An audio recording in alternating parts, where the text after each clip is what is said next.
అందరికీ నమస్కారం. నేను మీ ఆడా నరాజు.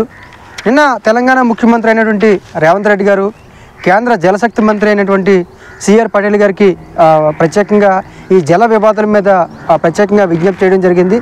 ప్రధానంగా కృష్ణా జలాల్లో 70% తెలంగాణ రాష్ట్రానికి ఇవ్వాలని కూడా తెలంగాణ ముఖ్యమంత్రి అయినటువంటి రేవంత్ రెడ్డి గారు కేంద్ర జలశక్తి మంత్రి పటేల్ గారికి సిఆర్ పటేల్ గారికి విజ్ఞప్తి చేయడం జరిగింది. అయితే ఒకసారి మనం గమనించినట్లయితే మాత్రం రాష్ట్ర విభజన జరిగి 10 ఏళ్ళు అవుతుంది.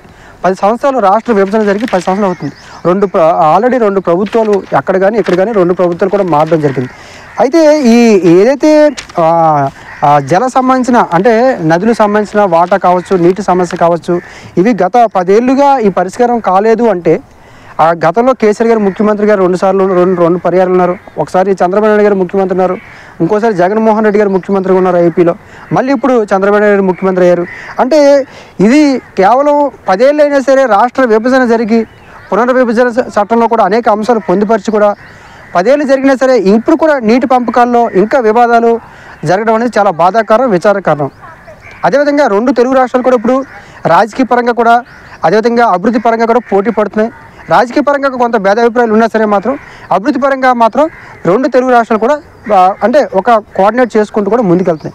ఇలాంటి సమయంలో ఇలాంటి ఏదైతే సరైన వాతావరణం ఉన్న ఇలాంటి సమయంలో మళ్ళీ ఇదొక అంశం తెర మీద రావడం, అదేవిధంగా జల వివాదం అనేది పరిష్కారానికి 70% వాటర్ రావాలనేది అయితే కోరుతున్నారో, ఒకవేళ ఇలాగా ఈ రకంగా ఏదైతే మనకి రేవంత్ రెడ్డి గారు మనకి జలశక్తి మంత్రి గారికి ఫిర్యాదు చేయలేని పక్షంలో ఖచ్చితంగా తెలంగాణ ముఖ్యమంత్రి రేవంత్ రెడ్డి గారు ఆంధ్ర ప్రాంతానికి చెందిన వ్యక్తులకి అనుకూలంగా ఉండిపోయారని వాదన కూడా వినిపించే అవకాశం లేకపోలేదు. కాబట్టి ఈ వివాదాలు ఏవైతే ఉంటాయో ఈ వివాదాలు ఖచ్చితంగా కేంద్ర ప్రభుత్వం 10 ఏళ్ళు రాష్ట్ర విభజన జరిగి 10 ఏళ్ళు అయినా సరే ఇప్పుడు కూడా పరిష్కరించకపోవడం బాధాకరం.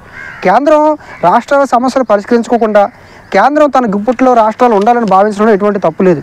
ఎందుకంటే కేంద్ర ప్రభుత్వాలు ఎప్పుడు కూడా ఏం ఆలోచిస్తాయంటే ఈ రాష్ట్ర సంబంధించిన అంశాలు ఏవైతే ఉంటాయో నీటి సమస్య కావచ్చు, లేకపోతే ఇంకా ఉద్యోగుల సమస్య కావచ్చు, ఇవన్నీ కూడా అవి అలా ఉంచినట్లయితే మాత్రం రేపొద్దున ఆ వివాదాలు అంటే జాతీయ పార్టీలు కావచ్చు లేదా కేంద్ర ప్రభుత్వంగా నేను అనుకూలంగా మారే అవకాశం ఉంటాయని చెప్పి కేంద్రం భావించవచ్చు.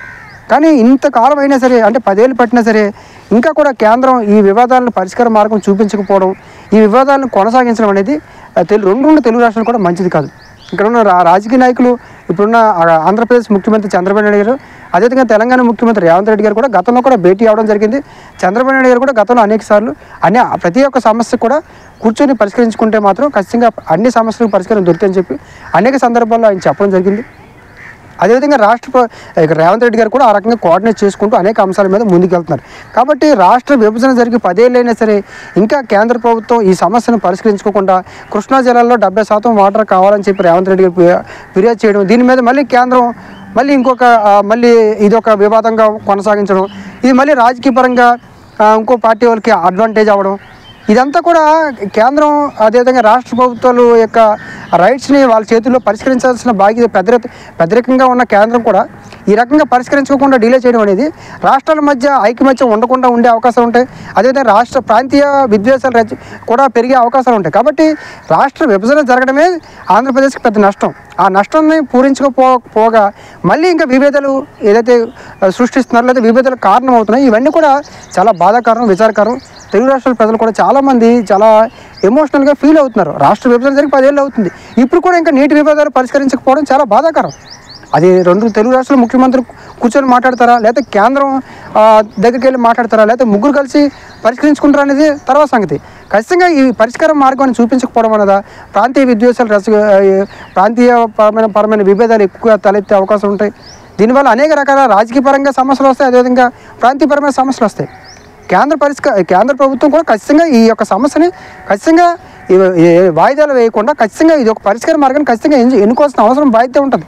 అదేవిధంగా రాష్ట్ర స్థాయిలో ఉన్న నాయకులు, ముఖ్యమంత్రులు కూడా ఏవైతే జల సంబంధించిన మంత్రులు ఉన్నారో వీళ్ళు కూడా కేంద్రంపై ఒత్తిడి తీసుకురావాల్సిన అవసరం ఉంటుంది. ఈ సమస్యకు శాశ్వత పరిష్కారం ఎన్నుకోవాల్సిన అవసరం బాధ్యత ఉంటుంది. ఇలా కొనసాగించుకుంటూ పోతే రాష్ట్రాల మధ్య విభేదాలు కొనసాగించుకుంటూ పోతే ఇది ఎప్పటికీ పరిష్కారం అయ్యే అవకాశం ఉండవు. కాబట్టి ఇప్పటికైనా కేంద్ర ప్రభుత్వం కావచ్చు, లేకపోతే రాష్ట్ర ముఖ్యమంత్రులు కావచ్చు, లేకపోతే ఈ జల సంబంధించిన మంత్రులు ఎవరైతే రాష్ట్ర స్థాయిలో ఉన్నారో కేంద్ర స్థాయిలో వీళ్ళందరూ కూడా కోఆర్డినేట్ చేసి దీనికి శాశ్వత పరిష్కారం ఎన్నుకోవాలని కోరుకుందాం. Thank you.